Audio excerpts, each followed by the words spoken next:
Hello friends, पिछले video में हम लोगों ने बात की थी कि कौन कौन से ऐसे टूल्स होते हैं जिससे कि आरबीआई किसी भी तरह से हमारी अर्थव्यवस्था में जो मनी सप्लाई है उसको कंट्रोल कर सकती है, रेगुलेट कर सकती है, नियंत्रित कर सकती है। एक छोटा सा पॉइंट मैंने बता दिया था बट फिर भी वो रह गया था, अपना यही चैप्टर चल रहा है। आज कुछ नया हम लोग ट्राई करने की कोशिश कर रहे हैं कि शायद ये कलर कॉम्बिनेशन ज्यादा अच्छा लगे, तो आप बताइएगा कमेंट बॉक्स में लिख करके कि पहला वाला ज्यादा अच्छा दिखता था या ये ज्यादा अच्छा दिख रहा है। एनीवेज, जो टॉपिक था वो बैंक रेट का था।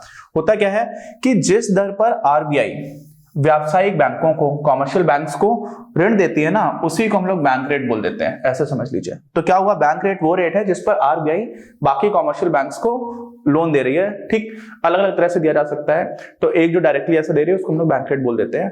अच्छा, तो बैंक रेट में परिवर्तन करके भी, ठीक है, मुद्रा की आपूर्ति को बैंक दर परिवर्तित करके भी प्रभावित कर सकती है, ये बात होती है। ठीक, बैंक रेट अगर बढ़ा देगी तो इसका मतलब क्या होगा कि व्यावसायिक बैंकों के लिए लोन लेना महंगा हो जाएगा, तो वो कम पैसे लेंगी।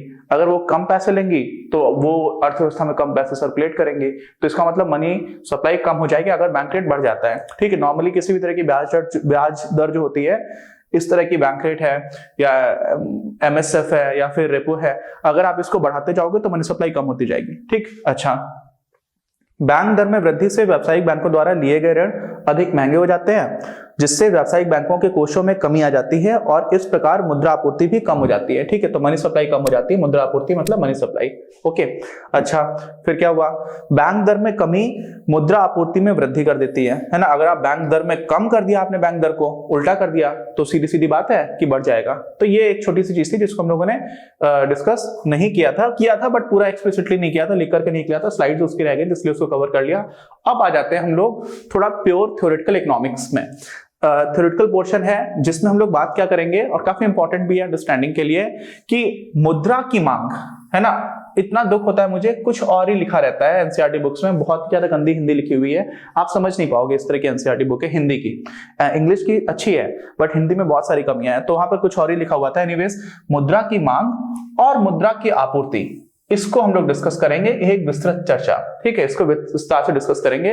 ये वीडियो 2-3 वीडियोस इसमें लगेंगे, तो चलिए इसी को स्टार्ट करते हैं। किसी इंग्लिश में बोलेंगे demand and supply for money, a detailed discussion. Okay, तो मांग और आपूर्ति में क्या हो जाता है, मुद्रा क्या होती है, बहुत सारी तरह की आपके पास संपत्तियां होती हैं, एसेट्स होते हैं कई तरह के, जिसमें सबसे ज्यादा इसको तरल माना जाता है। क्या माना जाता है, सबसे तरल संपत्ति किसको, करेंसी को। बाकी संपत्ति आपका घर हो सकता है, आपकी दुकान हो सकती है, आपके पास जमीन हो सकती है, आपकी कार हो सकती है, ये सारी संपत्तियां भी हैं। लेकिन तरल से मतलब क्या होता है, तरल मतलब होता है लिक्विड। लिक्विड का मतलब क्या होता है, लिक्विड को आप जिस तरह के बर्तन में डालते हो वो उसी तरह के बर्तन की शेप ले लेता है। जग में डाला तो जग जैसा हो गया, ग्लास में डाला ग्लास जैसा हो गया, घड़े में डाला तो घड़े जैसा हो गया। ठीक, अच्छा, पानी जैसा हम लोग डालते हैं। सॉलिड को आप डालोगे तो शेप लेना मुश्किल होता है, नहीं ले पाता है, कई बार लेता है तो मुश्किल होता है। अच्छा, तो अब ऐसा क्या होता है, पैसा अगर जो आपका करेंसी है, मुद्रा है, मुद्रा लिक्विड इसलिए है क्योंकि मुद्रा से आप किसी दूसरे एसेट में बहुत जल्दी परिवर्तन कर सकते हो। मुद्रा से आपने कार तुरंत ले ली, मुद्रा से आपने कपड़े तुरंत ले लिए, मुद्रा से आपने घर तुरंत बनवा लिया, तो घर भी आपकी संपत्ति है और मुद्रा भी संपत्ति था। लेकिन मुद्रा सारे रूप बहुत जल्दी जल्दी ले सकता है। अब आपके पास घर है और घर के बदले आपको कार लेनी है तो समस्या हो जाएगी, तो तुरंत नहीं हो पाएगा, है ना। या तो घर की वैल्यू कम हो जाएगी, जो एग्जैक्ट वैल्यू है उसी पर ट्रांजिशन नहीं हो पा रहा होता है। किसी के पास घर है, बोलता है घर के बदले मुझे 10 कार चाहिए, ठीक है, उसका घर काफी बड़ा है, वो नहीं हो पाएगा तुरंत। लेकिन आपके पास आपके घर की वैल्यू के बराबर अगर मुद्रा है तो उसका बहुत बेनिफिट होता है। क्यों, क्योंकि वो कोई भी रूप बहुत जल्दी ले सकती है। तो होता है क्या है कि क्यों होता है ऐसा, क्योंकि सारे लोगों को मुद्रा जो है वो एक्सेप्टेबल होती है, सारे लोग ही उसको स्वीकार करते हैं। तो सार्वभौमिक रूप से स्वीकार्य होना इस वजह से तरल होती है। ठीक, कोई भी है। अच्छा, और इसीलिए मुद्रा का किसी दूसरी वस्तु के बदले आसानी से विनिमय किया जा सकता है। आप घर ले सकते हो, कार ले सकते हो, कुछ भी ले सकते हो। ठीक, अच्छा, और क्या है, किंतु मुद्रा की अवसर लागत भी होती है। इसका मतलब क्या हुआ कि आपने अगर सब कुछ अपने पास, आपकी जो भी संपत्ति थी, सिर्फ और सिर्फ आपने कैश में रखा हुआ है। किस में रखा हुआ है, कैश में, तो उसका थोड़ा सा नुकसान भी है। क्यों है नुकसान, क्यों, अपने पास मुद्रा रखने का फायदा क्या है कि लिक्विडिटी बहुत है, आपको जो खरीदना आप तुरंत खरीद लोगे, है ना। नुकसान क्या है, नुकसान है उसकी अवसर लागत। अवसर लागत क्या होती है, अगर आपने वही पैसा बैंक में रखा होता तो आपको इंटरेस्ट मिल रहा होता, अगर आपने वही पैसा कहीं निवेश कर दिया, जमीन में कर दिया, किसी घर में कर दिया, किसी स्टॉक में कर दिया, तो आपके पैसे बढ़ भी सकते हैं। तो अगर हम लोग बिल्कुल सिंपलिस्टिक इकोनॉमी में देख लें तो एक बैंक में जमा करने पर भी आपको इंटरेस्ट मिल रहा होता, और अगर आपने अपने पास मुद्रा रखी हुई है तो आपको इंटरेस्ट नहीं मिल रहा है। तो इसलिए सिंपल टर्म्स में हम ये मान सकते हैं कि बैंक में जो ब्याज मिल रहा था वो आपको नहीं मिल रहा है, क्योंकि आपने अपने पास मुद्रा रखी हुई है, इसीलिए वो खो जाने वाला जो ब्याज है वो आपके अपने पास मुद्रा रखने की अवसर लागत है, अपॉर्चुनिटी कॉस्ट है। क्या है? Opportunity cost. इसी को हम लोग बोलते हैं अपॉर्चुनिटी कॉस्ट। बहुत ज्यादा इंपॉर्टेंट कॉन्सेप्ट है इकोनॉमिक्स में, ठीक है, अपॉर्चुनिटी कॉस्ट। ठीक, अच्छा, क्या हो जाता है? क्योंकि मुद्रा पर ब्याज प्राप्त किया जा सकता है, कब? जो आपने बैंक में रख दिया। ठीक, क्या बात आती है अब? किसी समय कितनी मुद्रा अपने पास रखी जाए और कितनी बैंक में जमा की जाए, यही तो प्रश्न बना अब। इसका मतलब आप अगर बिल्कुल नहीं रखोगे तो आपकी बाकी जो संपत्तियां हैं वो लिक्विड नहीं है, तो उनको परिवर्तित करने में, किसी और वस्तु में परिवर्तित करने में समस्या आएगी। लेकिन साथ ही अगर आपने बहुत ज्यादा मुद्रा अपने पास रखी है तो आप उस पर ब्याज खो रहे हो। तो किसी भी समय पर आपके पास कितनी मुद्रा हो और आप बैंक में कितनी मुद्रा जमा करें, कितना करेंसी मनी को जमा करें, ये इसका बैलेंस कैसे डिसाइड होगा? ठीक, तो दो चीजों की आपको तुलना करनी पड़ेगी। क्या तुलना करनी पड़ेगी? कि आपको लिक्विडिटी से क्या क्या बेनिफिट हो रहा है, तो जो तरलता से होने वाला बेनिफिट है वो, और मुद्रा जमा ना करने पर जो ब्याज की हानि हो रही है वो, इन दोनों की आपको तुलना करनी पड़ेगी। क्या करनी पड़ेगी? आपको लिक्विडिटी की वजह से कितना फायदा हो रहा है। मान लीजिए मेरा रोज का खर्चा 500 रुपए का है और मेरे पास 500 का मतलब मैं कैश में पेमेंट करता हूं। अब 500 रुपए भी अगर मेरे पास नहीं है तो फिर मुझे दिक्कत है। लेकिन अगर 500 रुपए का ही मेरा खर्चा और मैं अपने पास रोज 10,000 रुपए लेकर के घूम रहा हूं तो कोई फायदा नहीं है। 500 रुपए का खर्चा है और मान लीजिए मुझे 200 रुपए मैंने अपने इमरजेंसी के लिए रखा कि चलो कभी कुछ इमरजेंसी खर्च करना पड़ गया, तो 700 रुपए मेरे पास रहे, बाकी मैंने 9300 रुपए अपने बैंक में जमा कर दिए होते तो उस पर कुछ तो इंटरेस्ट मिल रहा होता। तो मैंने अपने हिसाब से इंडिविजुअल पर डिसाइड किया। अर्थव्यवस्था में भी ऐसा हो रहा होता है। अर्थव्यवस्था में सारे लोग अपनी अपनी संपत्ति को अलग अलग तरह के रूप में रखते हैं, जमीन है, घर है, कार है, कुछ भी है। ऐसे ही मुद्रा भी है।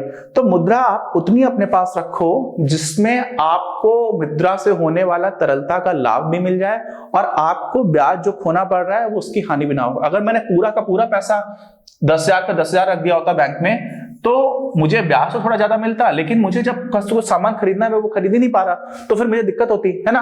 तो अपने हिसाब से मैंने कुछ ऐसा नियम बनाया कि 500 रुपए का मेरा खर्चा होता है, 200 रुपए इमरजेंसी के लिए रखूंगा, तो 700 रुपए मैं अपने पास रखता हूं, बाकी का 9300 रुपए बैंक में जमा करके रखता हूं। ठीक, ऐसे मैंने कुछ निकाला कैसे? तरलता से होने वाला फायदा। तरलता क्यों? कि मुझे 500 रुपए तो मैं खर्च करता ही करता हूं, तो वो मुझे तरलता चाहिए है, मेरे पास कैश चाहिए, वही तरलता मुझे 500 रुपए दे रहा है, 200 रुपए भी दे रहा है। क्यों? क्योंकि वो इमरजेंसी के लिए भी तरलता की आवश्यकता पड़ सकती है।